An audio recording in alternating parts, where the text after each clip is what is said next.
కేంద్ర రాష్ట్ర ప్రభుత్వాలు పరోక్షంగా ప్రజల నుంచి పన్నుల రూపంలో వివిధ రకాలుగా డబ్బులు వసూలు చేస్తూ ప్రత్యక్షంగా దానకరుడిగా దానాలు చేసే వ్యక్తులుగా దానాలు చేసే ప్రభుత్వాలుగా ఉచితాలు చెప్తూ అందిస్తూ ప్రజల ఆదరణ పొందడానికి ప్రయత్నం చేస్తున్నారు.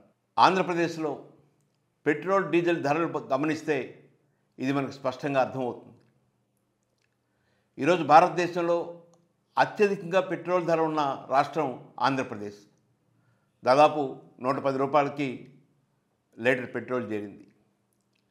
అత్యధికంగా డీజిల్ ధర ఉన్న రాష్ట్రం కూడా ఆంధ్రప్రదేశ్, సుమారు 100 రూపాయలకి చేరింది. ఒక లీటరు పెట్రోల్ మీద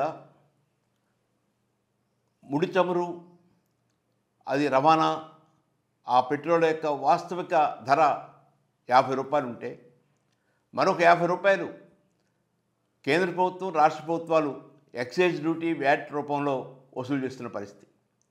ముఖ్యంగా మన రాష్ట్రంలో అయితే 31% వ్యాట్ ఉంది.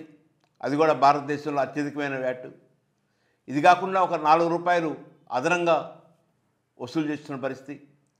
మరొక ₹1 లీటర్ మీద రోడ్డు డెవలప్ చేస్తామనే పేరుతో వసూలు చేస్తున్నారు. ఈ భారం అంతా కూడా ఈరోజు ఆంధ్రప్రదేశ్లో ఉన్న సామాన్య ప్రజల మీద పడుతుంది. ఈరోజు ప్రతి ఇంట్లో సగటున ఒక బైక్ ఉంటుంది. బైక్ వాడేవాడు పేదవాడి దగ్గర నుంచి సామాన్యుల దాకా కొనసాగుతున్నారు. వాడు రోజుకి 1 లీటర్ పెట్రోల్ వాడినా ప్రతిరోజు 50 రూపాయలు కేంద్ర రాష్ట్ర ప్రభుత్వాలకి పన్నుల రూపంలో చెల్లిస్తున్నాడు. కానీ వారికి తెలియదు, పెట్రోల్ బంకోడికి 100 రూపాయలు ఇస్తున్నామని అనుకుంటాడు, కానీ అందులో 50 రూపాయలు కేంద్ర రాష్ట్ర ప్రభుత్వాలకు ఇస్తున్నామనే భావన వారికి రాదు. రోజుకి 50 రూపాయలు అంటే నెలకి 1500 రూపాయలు. ఆ రకంగా ఆలోచిస్తే సంవత్సరానికి 18,000 రూపాయలు చెల్లిస్తున్నాడు. అత్యధికంగా పెట్రోల్ ధరలు పెంచి ఈ రాష్ట్రంలో వేలాది కోట్ల రూపాయలు ప్రజాధనాన్ని ప్రభుత్వం తీసుకుంటున్న పరిస్థితి. ప్రపంచంలో ఇరాన్, వెనిజులా, సౌదీ అరేబియా ఇలాంటి దేశాల్లో 3 రూపాయలకు 4 రూపాయలకి పెట్రోల్ అమ్ముతున్న పరిస్థితి. బాగా అభివృద్ధి చెందిన అమెరికా లాంటి రాష్ట్రంలో కూడా లీటరు 80 రూపాయలకే పెట్రోల్ దొరుకుతుంది. కానీ అతిపేద రాష్ట్రం, అతిపేద దేశం భారతదేశంలో మాత్రం 110 రూపాయలకి పెట్రోల్ అమ్ముతున్న పరిస్థితి. దక్షిణ భారతదేశంలో అతి తక్కువ తలసరాదాయం గల రాష్ట్రం ఆంధ్రప్రదేశ్. అత్యధిక పేదలున్న రాష్ట్రం కూడా ఆంధ్రప్రదేశ్. ఇలాంటి రాష్ట్రంలో పరోక్షంగా ప్రజల నుంచి పెట్రోల్, డీజిల్పై పన్ను విధించి వసూలు చేసి అది సంక్షేమ పథకాలకు ఖర్చు పెడుతూ ఎన్నో పథకాలు అందిస్తున్నగా గొప్పలు చెప్పుకుంటున్న పరిస్థితిని చూస్తూ ఉన్నాం. 1947లో 1 లీటర్ పెట్రోల్ 27 పైసలకు లభించేది. ఆ 27 పైసలల్లా ఈరోజు 110 రూపాయలకి చేరిన పరిస్థితి. ముడి చమురు ధరలు, ముడి చమురు రవాణా, రిఫైనరీస్ యొక్క ఖర్చులు, పెట్రోల్ షాపుల యొక్క బంకుల యొక్క కమిషన్, ఇవన్నీ కలుపుకొని ఈరోజు ధరలు ఈ స్థాయికి చేరినాయి. ప్రభుత్వాలు ఏం చెప్తున్నాయంటే ప్రపంచ మార్కెట్లో ముడి చమురు ధర పెరగటం వల్ల మేము పెంచుతున్నామని చెప్తున్నారు. కానీ వాస్తవంగా ముడి చమురు ధరలు తగ్గుతున్నా కూడా పెట్రోల్ ధరలు పెరగడానికి ప్రధాన కారణం ఈ కేంద్ర ప్రభుత్వం విధించే ఎక్సైజ్ డ్యూటీ, రాష్ట్ర ప్రభుత్వం విధించే వ్యాట్.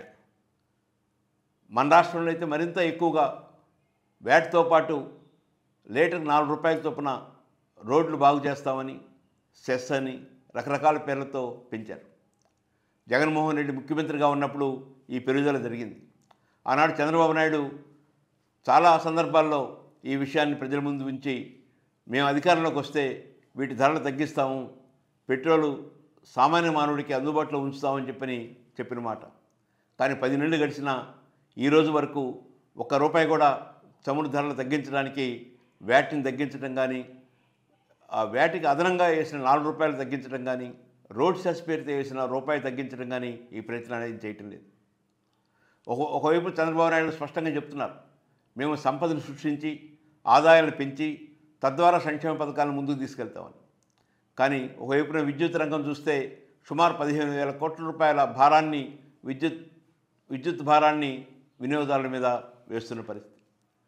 ఈరోజు ఈ పెట్రోల్ డీజిల్ మీద దాదాపు ప్రతి సంవత్సరం 6-7 కోట్ల రూపాయలు అదనంగా భారం వేస్తున్న పరిస్థితిని మనం గమనిస్తూ ఉన్నాం.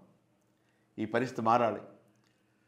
పెట్రోల్ ధరలు డీజిల్ ధరలు పెరిగితే దాని ప్రభావం ట్రాన్స్పోర్ట్ మీద పడి, లారీలు వీటి యొక్క వాహనం మీద పడి నిత్యావసర వస్తువుల యొక్క సరుకుల ధరలు కూడా పెరుగుతూ ఉండే పరిస్థితిని చూస్తాం.